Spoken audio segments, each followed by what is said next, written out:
शहर के सबसे बड़े 5 सितारा होटल में एक बुजुर्ग साधारण कपड़े पहने धीरे धीरे होटल की ओर बढ़ रहे थे। उनका नाम था मोहन लाल। उनके हाथ में एक पुराना सा झोला था, लेकिन जैसे ही वह होटल के गेट पर पहुंचे, गार्ड के माथे पर तुरंत शिकन आ गई। गार्ड ने सामने आकर रास्ता रोकते हुए कहा, बाबा, आप यहाँ कहाँ आ गए? क्या काम है आपका यहाँ? मोहन लाल ने हल्की मुस्कान के साथ कहा, बेटा, मेरी यहाँ बुकिंग है, बस उसी के बारे में पूछना था। गार्ड ने हंसते हुए अपनी साथी से कहा, अरे देखो तो, बाबा कह रहे हैं इनकी यहाँ बुकिंग है। गार्ड ने फिर मोहन लाल से कहा, बाबा देखो, आपसे जरूर कोई गलती हुई है। शायद आपको किसी ने गलत पता दे दिया है, क्योंकि यह होटल बहुत ही लग्जरी है। बड़े बाबू लोग आते हैं यहाँ, कोई आम आदमी इसको अफोर्ड नहीं कर सकता। इतने में होटल की रिसेप्शनिस्ट प्रिया सक्सेना ने यह बातचीत सुन ली। उसने अपनी नजरें मोहन लाल पर डाली, सिर से पांव तक उन्हें देखा और होंठों पर हल्की मुस्कान तैर गई। वह मुस्कान स्वागत की नहीं, बल्कि ताने और उपेक्षा की थी। प्रिया ने कहा, बाबा, मुझे नहीं लगता कि आपकी कोई बुकिंग इस होटल में होगी। यह होटल बहुत महंगा है, शायद आप गलत जगह आ गए हैं। मोहन लाल ने उसी सहजता से जवाब दिया, बेटी, एक बार चेक तो कर लो, शायद मेरी बुकिंग यहीं हो। प्रिया ने लापरवाही से कंधे उचकाए और कहा, ठीक है बाबा, इसमें समय लगेगा, आप वेटिंग एरिया में जाकर बैठ जाइए। मोहन लाल ने सिर हिलाया, धीरे धीरे वेटिंग एरिया की ओर बढ़े। लॉबी में मौजूद कई गेस्ट उन्हें अजीब नजरों से घूर रहे थे। किसी ने धीरे से कहा, लगता है मुफ्त का खाना खाने आया है। कोई और बोला, इसकी तो औकात भी नहीं है कि यहाँ का एक गिलास पानी भी खरीद सके। मोहन लाल ने यह सब सुन लिया, लेकिन वे चुप रहे। वह कोने में रखी एक कुर्सी पर बैठ गए, झोला जमीन पर रखा और दोनों हाथ छड़ी पर टिकाकर खामोश बैठे रहे। लॉबी का माहौल अजीब हो चुका था। लोग चाय और कॉफी की चुस्कियां लेते हुए उन्हीं की तरफ इशारा करके बातें बना रहे थे। किसी छोटे बच्चे ने अपनी मां से मासूमियत से पूछा, मम्मी, ये बाबा यहाँ क्यों बैठे हैं? ये तो होटल वाले जैसे नहीं दिखते। मां बच्चे से बोली, बेटा, सब किस्मत की मार है, जब किस्मत साथ ना दे तो हर किसी की सुननी पड़ती है। इसी बीच प्रिया फिर से वहां से गुजरी। उसने अपने साथी स्टाफ से कहा, पता नहीं मैनेजर साहब क्या कहेंगे, ऐसे लोगों को यहां बैठाना भी रिस्क है, होटल की इमेज खराब हो रही है। साथी ने हंसते हुए कहा, कोई बात नहीं, कुछ देर बाद यह खुद ही उठकर चला जाएगा। मोहन लाल यह सब सुन रहे थे, पर वह एक शब्द न कह सके। वह सिर्फ इंतजार कर रहे थे कि कोई उनकी बात सुने। 1 घंटे तक वह यूं ही बैठे रहे, कभी घड़ी देखते, कभी रिसेप्शन की तरफ नजर डालते। उन्हें उम्मीद थी कि कोई आएगा और कहेगा, हाँ बाबा, आपकी बुकिंग है, लेकिन ऐसा नहीं हुआ। मोहन लाल ने धीरे से कुर्सी का सहारा लिया और खड़े हो गए। उन्होंने रिसेप्शन की तरफ देखा और कहा, बेटी, अगर तुम व्यस्त हो तो अपने मैनेजर को बुला दो, मुझे उनसे भी कुछ जरूरी बात करनी है। प्रिया ने मन ही मन सोचा, अब इसे मैनेजर से भी मिलना है। फिर अनमने ढंग से फोन उठाया और होटल मैनेजर विक्रम सिंह को कॉल लगाया। उसने कहा, सर, एक बुजुर्ग आपसे मिलना चाहते हैं। विक्रम ने दूर से मोहन लाल को देखा और फोन पर हंसते हुए कहा, क्या ये हमारे गेस्ट हैं या बस ऐसे ही चले आए हैं? मेरे पास अभी टाइम नहीं है, इन्हें बैठने दो, थोड़ी देर में खुद चले जाएंगे। प्रिया ने वही आदेश दोहराया और मोहन लाल को और थोड़ी देर बैठने का आदेश दिया। मोहन लाल ने गहरी सांस ली और फिर से उसी कोने की कुर्सी पर बैठ गए। सारी नजरों का बोझ उनके कंधों पर था, लेकिन उनकी आंखों में अब भी वही सब्र था, मानो कह रहे हो, सच को छिपाया जा सकता है पर रोका नहीं जा सकता। लॉबी में मोहन लाल अब भी बैठे थे। समय धीरे धीरे बीत रहा था, लेकिन उनके लिए हर मिनट किसी पहाड़ की तरह भारी हो रहा था। इसी बीच रिसेप्शनिस्ट प्रिया सक्सेना दोबारा उनके पास आई। उसने रूखी आवाज में कहा, बाबा, आपको थोड़ा और इंतजार करना पड़ेगा, मैनेजर साहब अभी भी बिजी हैं। मोहन लाल ने मुस्कुराकर सिर हिलाया और बोले, ठीक है बेटी, मैं इंतजार कर लूंगा। उसी समय होटल का मैनेजर विक्रम सिंह अपने केबिन में बैठा हुआ किसी विदेशी क्लाइंट से फोन पर बातें कर रहा था। उसके चेहरे पर घमंड साफ झलक रहा था। फोन रखते ही रिसेप्शन से प्रिया का दोबारा कॉल आया। प्रिया ने कहा, सर, वो बुजुर्ग अब भी लॉबी में बैठे हैं, आप एक बार उनसे मिल लीजिए। विक्रम ने हंसते हुए कहा, बैठा रहने दो, थोड़ी देर में थक जाएगा और खुद चला जाएगा, मेरे पास ऐसे फालतू लोगों के लिए वक्त नहीं है। तभी वहां एक छोटा कर्मचारी आया, नाम था सूरज वर्मा। वह होटल का बेल बॉय था। उसने मोहन लाल को देखा। लॉबी में सब उनका मजाक उड़ा रहे थे।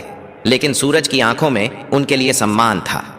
वह धीरे से पास आकर बोला, बाबा, आप कब से बैठे हैं? क्या किसी ने आपकी मदद नहीं की? मोहनलाल ने मुस्कुराकर उसकी ओर देखा और कहा, बेटा, मैं मैनेजर से मिलना चाहता हूं, पर लगता है वह व्यस्त हैं। सूरज का चेहरा कस गया। वह बोला, बाबा, आप चिंता मत करो, मैं अभी उनसे बात करता हूं। मोहनलाल ने सिर हिलाया। तुम्हारा बहुत धन्यवाद, भगवान तुम्हें सुखी रखे। सूरज तेज कदमों से मैनेजर के केबिन की ओर गया। दरवाजे पर पहुंचते ही उसने नॉक किया और अंदर चला गया। विक्रम सिंह ने इशारे से पूछा, क्या बात है? सूरज ने आदर से कहा, सर, लॉबी में एक बुजुर्ग बैठे हैं, वह आपसे मिलना चाहते हैं। विक्रम ने भौहें चढ़ाई और ठंडी आवाज में बोला, सूरज, तुम्हें कितनी बार कहा है कि फालतू लोगों से दूर रहो, वह कोई गेस्ट नहीं है, शायद भूला भटका कोई आया है। सूरज ने धीरे से कहा, लेकिन सर, उन्होंने कहा है कि उन्हें आपसे जरूरी बात करनी है। विक्रम हंस पड़ा, अरे जरूरी बात? तुम्हें अंदाजा भी है यहां कितने करोड़ का कारोबार होता है और तुम मुझे ऐसे बाबा से मिलवाना चाहते हो? सूरज चुप रहा, लेकिन अंदर से दुखी था। उसने सोचा, इंसान को उसकी शक्ल देखकर कैसे ठुकराया जा सकता है? क्या बड़े पद पर बैठने से किसी को इंसानियत भूल जानी चाहिए? विक्रम ने सख्त आवाज में कहा, सूरज, तुम अपना काम करो, यह मामला तुम्हारे बस का नहीं है। सूरज ने सिर झुकाया और बाहर चला आया। लॉबी में लौटते ही उसने मोहनलाल की ओर देखा। उनकी आंखों में धैर्य अब भी था। सूरज उनके पास बैठ गया और बोला, बाबा, मैंने कोशिश की, लेकिन मैनेजर साहब अभी नहीं मिलना चाहते। मोहनलाल ने मुस्कुराकर उसके कंधे पर हाथ रखा और बोले, कोई बात नहीं बेटा, तुमने कोशिश की, यही मेरे लिए काफी है। सूरज की आंखें भर आईं। उसे महसूस हुआ कि यह बुजुर्ग कोई आम इंसान नहीं है। उनकी सादगी में एक अजीब सी ताकत छिपी थी। लॉबी का माहौल अब और भी भारी हो चुका था। लोगों के ताने और ठहाके, मोहनलाल की खामोशी और सूरज की बेचैनी सब मिलकर एक अजीब तस्वीर बना रहे थे। करीब 1 घंटा बीत चुका था। मोहनलाल अब भी उसी कुर्सी पर बैठे थे। उन्होंने धीरे से आंखें बंद की और सोचा, धैर्य रखना ही असली ताकत है। लेकिन अब समय आ गया है कि सच्चाई सामने आए। होटल की घड़ी ने 12:30 बजाए। मोहनलाल अब और चुपचाप बैठ नहीं पाए। उन्होंने धीरे से अपनी छड़ी उठाई, झोला कंधे पर टांगा और रिसेप्शन की तरफ बढ़ गए। लॉबी में बैठे कई लोगों ने फिर से ताने कसे, देखो देखो बाबा, अब मैनेजर से लड़ने जा रहे हैं। रिसेप्शन पर खड़ी प्रिया सक्सेना ने उन्हें आते देखा। उसने झुंझुलाकर कहा, बाबा, आपको कहा था ना, इंतजार कीजिए, मैनेजर अब भी बिजी हैं। मोहनलाल ने उसकी ओर देखा और नरम आवाज में बोले, बेटी, बहुत इंतजार कर लिया, अब मैं खुद ही उनसे बात कर लूंगा। इतना कहकर मोहनलाल सीधा मैनेजर विक्रम सिंह के केबिन की ओर बढ़े। लॉबी में खामोशी छा गई। सबकी नजरें उसी तरफ टिक गईं। हर कोई देखना चाहता था कि आगे क्या होने वाला है। जैसे ही मोहनलाल ने केबिन का दरवाजा खोला, विक्रम अपनी घूमने वाली कुर्सी पर अकड़ के साथ बैठा था। उसने भौहें चढ़ाते हुए कहा, हाँ बाबा, बताइए, इतना शोर क्यों मचा रखा है? क्या काम है आपको? मोहनलाल ने धीरे से झोला खोला और उसके अंदर से एक लिफाफा निकाला। उसे आगे बढ़ाते हुए बोले, यह मेरी बुकिंग और होटल से जुड़ी कुछ डिटेल है, कृपया एक बार देख लीजिए। विक्रम ने हंसते हुए लिफाफा हाथ में लिया, लेकिन खोले बिना ही टेबल पर पटक दिया। उसकी हंसी में अहंकार साफ झलक रहा था। उसने कहा, बाबा, जब किसी इंसान की जेब में पैसे नहीं होते तो उसे बुकिंग जैसी बड़ी बड़ी बातें करना बिल्कुल बेकार है। मुझे आपके जैसे लोगों की शक्ल देखकर ही पता चल जाता है कि आपके पास कुछ नहीं है। यह होटल आपके बस का नहीं है, बेहतर होगा आप यहां से चले जाएं। मोहनलाल ने उसकी आंखों में देखा। उनकी आवाज अब गहरी और गंभीर हो चुकी थी। उन्होंने कहा, बेटा, बिना देखे कैसे तय कर लिया? एक बार इन कागजों को देख तो लो, सच्चाई अक्सर वैसी नहीं होती जैसी दिखती है। विक्रम कुर्सी पर पीछे झुक गया और जोर से हंसते हुए बोला, बाबा, मुझे किसी कागज को देखने की जरूरत नहीं है। मैं सालों से इस होटल को संभाल रहा हूं। लोगों की शक्ल देखकर ही पहचान लेता हूं कि किसकी क्या औकात है। आपकी शक्ल कहती है आपके पास कुछ भी नहीं है। यह सुनकर लॉबी में बैठे कुछ गेस्ट भी हंसने लगे। मोहनलाल ने गहरी सांस ली, लिफाफा टेबल पर रखा और शांत स्वर में बोले, ठीक है, जब तुम्हें यकीन नहीं है तो मैं चला जाता हूं, लेकिन याद रखना, जो तुमने आज किया है उसका नतीजा तुम्हें भुगतना पड़ेगा। इतना कहकर उन्होंने दरवाजे की ओर कदम बढ़ाए। पीछे बैठे गेस्ट फुसफुसाए, वाह, मैनेजर ने सही किया, ऐसे लोगों को यहीं सबक मिलना चाहिए। मोहनलाल होटल से बाहर निकल गए। उनकी धीमी चाल और झुकी हुई कमर ने पूरे स्टाफ के बीच एक अजीब सा सन्नाटा छोड़ दिया, लेकिन विक्रम अपनी कुर्सी पर बैठा मुस्कुराता रहा। उसके चेहरे पर गर्व और तिरस्कार का मिला जुला भाव था। इसी बीच बेल बॉय सूरज वर्मा उस लिफाफे की तरफ बढ़ा। उसने धीरे से उसे उठाया और चुपचाप अपने सर्वर कंप्यूटर की ओर चला गया। कंप्यूटर स्क्रीन पर उसने लॉगिन किया और फाइलें खोलना शुरू किया।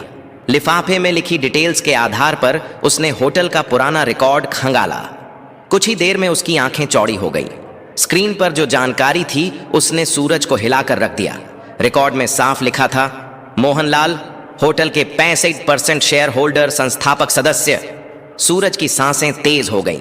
उसने फौरन प्रिंटर से रिपोर्ट निकाली। कागज हाथ में लिए वह भागता हुआ मैनेजर के केबिन में पहुंचा। अंदर विक्रम अब भी किसी क्लाइंट से फोन पर बात कर रहा था। सूरज ने धीरे से कहा, सर, ये रिपोर्ट देखिए। ये वही बुजुर्ग हैं जो यहां आए थे। ये हमारे होटल के असली मालिक हैं। विक्रम ने फोन रखते हुए सूरज की तरफ देखा और भौहें चढ़ा ली। सूरज, तुम्हें कितनी बार कहा है, मुझे ऐसे लोगों की रिपोर्ट्स में दिलचस्पी नहीं है। ये सब फालतू बातें हैं। सूरज ने फिर कोशिश की, लेकिन सर, ये रिपोर्ट साफ बताती है कि मोहनलाल हमारे होटल के मालिक हैं। अगर हमसे कोई गलती हो गई है तो। विक्रम ने बीच में ही बात काट दी। उसने रिपोर्ट को अपनी तरफ सरका कर देखा, फिर बिना पढ़े ही उसे वापस सूरज की ओर धकेल दिया। उसकी आवाज में अहंकार पहले से और ज्यादा था। उसने कहा, मुझे यह सब बकवास नहीं चाहिए। तुम्हें मैंने कहा है ना, अपना काम करो। यह होटल मेरी मैनेजमेंट स्किल से चलता है, किसी पुराने बाबा की दान दक्षिणा से नहीं। सूरज हैरान रह गया। उसके चेहरे पर गहरी बेचैनी थी। वह रिपोर्ट हाथ में लेकर वापस निकल गया। लॉबी में आते ही उसने मोहनलाल को याद किया। उनकी आंखों की गहराई, उनका धैर्य। उसे लगा, यह मामला अब सिर्फ होटल तक सीमित नहीं है, यह इंसानियत की परीक्षा है। धीरे धीरे शाम होने लगी। गेस्ट अपने अपने कमरों में चले गए। स्टाफ अपने काम में लग गया, लेकिन सूरज के दिल में हलचल बढ़ती गई। उसे यकीन था, कल का दिन इस होटल की तस्वीर बदल देगा। अगली सुबह का नजारा बिल्कुल अलग था। होटल के हर कोने में हलचल थी। स्टाफ आपस में धीरे धीरे फुसफुसा रहे थे। किसी ने कहा, कल जो बाबा आए थे, शायद उनके बारे में कोई बड़ी बात है। दूसरे ने जवाब दिया, हाँ, सुना है वह होटल के बड़े शेयर होल्डर हैं। यह खबर धीरे धीरे पूरे होटल में फैल चुकी थी, लेकिन किसी को अब भी भरोसा नहीं हो रहा था। सबके मन में सवाल था, क्या सच में वह बुजुर्ग इस आलीशान होटल के मालिक हो सकते हैं? 10:30 बजते ही लॉबी का माहौल अचानक बदल गया। होटल के मुख्य द्वार से वही साधारण कपड़े पहने बुजुर्ग मोहनलाल अंदर आए, लेकिन इस बार वह अकेले नहीं थे। उनके साथ एक सूट बूट पहना अधिकारी था, जिसके हाथ में काले रंग का ब्रीफकेस था। सभी की नजरें एक ही पल में उसी दिशा में टिक गई। गार्ड, रिसेप्शनिस्ट, वेटर सब सन्नाटे में खड़े रह गए। कल जिन्हें सबने अनदेखा किया था, आज वही शख्स होटल में किसी सम्राट की तरह प्रवेश कर रहे थे। मोहनलाल ने सीधे हाथ से इशारा किया, मैनेजर को बुलाओ। आवाज में अब कोई नरमी नहीं थी, बल्कि एक आदेश की कठोरता थी। थोड़ी ही देर में विक्रम सिंह बाहर आया। उसके चेहरे पर हल्की घबराहट थी, लेकिन अहंकार अब भी बाकी था। वह आधा मुस्कुराकर बोला, जी बोलिए बाबा, आज फिर आ गए। मोहनलाल ने उसकी आंखों में देखा और ठंडी आवाज में कहा, विक्रम सिंह, मैंने कल ही कहा था तुम्हें अपने कर्मों का नतीजा भुगतना पड़ेगा। आज वह दिन आ गया है। विक्रम सकपका गया। उसने हंसी में बात टालने की कोशिश की। मोहनलाल के साथ आए अधिकारी ने ब्रीफकेस खोला, उसमें से मोटी फाइल निकाली और सबके सामने टेबल पर रख दी। उसने जोर से कहा, ये डॉक्यूमेंट साफ बताते हैं इस होटल के 65% शेयर मोहनलाल के नाम पर हैं। असल मालिक वही हैं। पूरा स्टाफ स्तब्ध रह गया। प्रिया सक्सेना के हाथ कांपने लगे। लॉबी में मौजूद गेस्ट्स ने एक दूसरे को देखा और फुसफुसाए, ये तो सच में मालिक हैं। हमसे कितनी बड़ी भूल हो गई। मोहनलाल ने अपनी छड़ी जमीन पर टिका दी। उनकी आवाज अब तेज और दृढ़ थी। विक्रम सिंह, आज से तुम इस होटल के मैनेजर नहीं रहोगे। तुम्हारी जगह अब सूरज वर्मा इस पद को संभालेगा। विक्रम गुस्से से कांपते हुए बोला, आप होते कौन हैं मुझे हटाने वाले? यह होटल मैं सालों से चला रहा हूं। मोहनलाल गरजते हुए बोले, यह होटल मैंने बनाया है। इसकी नींव मेरी मेहनत से रखी गई थी। मैं चाहूं तो तुम्हें एक पल में बाहर का रास्ता दिखा सकता हूं, पर दंड स्वरूप तुम्हें फील्ड का काम दिया जा रहा है। अब वही काम करो जो तुमने दूसरों से करवाया है। मोहनलाल ने सूरज को पास बुलाया। उन्होंने उसके कंधे पर हाथ रखते हुए कहा, तुम्हारे पास धन नहीं था, लेकिन दिल में इंसानियत थी। यही असली काबिलियत है, इसलिए तुम इस पद के हकदार हो। सूरज की आंखों से आंसू बह निकले। वह भावुक होकर बोला, साहब, मैंने तो बस इंसानियत निभाई थी। मोहनलाल मुस्कुराए। यही सबसे बड़ी योग्यता है बेटा। फिर उन्होंने रिसेप्शनिस्ट प्रिया सक्सेना की ओर देखा। उनकी नजर इतनी कठोर थी कि प्रिया कांप गई। मोहनलाल बोले, प्रिया, तुम्हारी यह गलती पहली है, इसलिए तुम्हें माफ कर रहा हूं। लेकिन याद रखना, इस होटल में कभी किसी को उसके कपड़ों से मत आंकना। हर इंसान की इज्जत बराबर है। प्रिया ने हाथ जोड़ लिए और रोते हुए कहा, मुझे माफ कर दीजिए, आगे से ऐसा कभी नहीं होगा। मोहनलाल ने चारों तरफ देखा और ऊंची आवाज में कहा, सुन लो सब लोग, यह होटल सिर्फ अमीरों का नहीं है। यहां इंसानियत ही असली पहचान होगी। जो भी अमीर गरीब का फर्क करेगा वह इस जगह पर रहने लायक नहीं होगा। लॉबी में मौजूद गेस्ट्स ने जोरदार तालियां बजाई। हर कोई मोहनलाल को सम्मान की नजरों से देख रहा था। जो कल तक उन्हें तुच्छ समझ रहे थे, आज वही उनके आगे झुक गए। मोहनलाल ने अंत में कहा, असली अमीरी पैसे में नहीं, सोच में होती है। अगर सोच बड़ी हो तो इंसान खुद ही बड़ा बन जाता है। इतना कहकर वह अधिकारी के साथ होटल से बाहर निकल गए। पीछे खड़े स्टाफ और गेस्ट्स देर तक उनकी ओर देखते रहे और मन ही मन सोचते रहे, मालिक ऐसा होना चाहिए जो दूसरों को उनकी इंसानियत से पहचाने, ना कि उनके कपड़ों से। उस दिन के बाद होटल का माहौल पूरी तरह बदल गया। स्टाफ अब हर गेस्ट के साथ सम्मान से पेश आता। लोग कहते, मोहनलाल ने सिर्फ होटल नहीं बनाया बल्कि इंसानियत की नींव भी रखी। दोस्तों, अगर आपको यह कहानी पसंद आई हो तो प्लीज़ इसे लाइक करें और ज़्यादा से ज़्यादा लोगों तक शेयर करें। और हाँ, हमारे चैनल को सब्सक्राइब करना बिल्कुल ना भूलें, ताकि ऐसी ही दिलचस्प और दमदार कहानियाँ आपको मिलती रहें।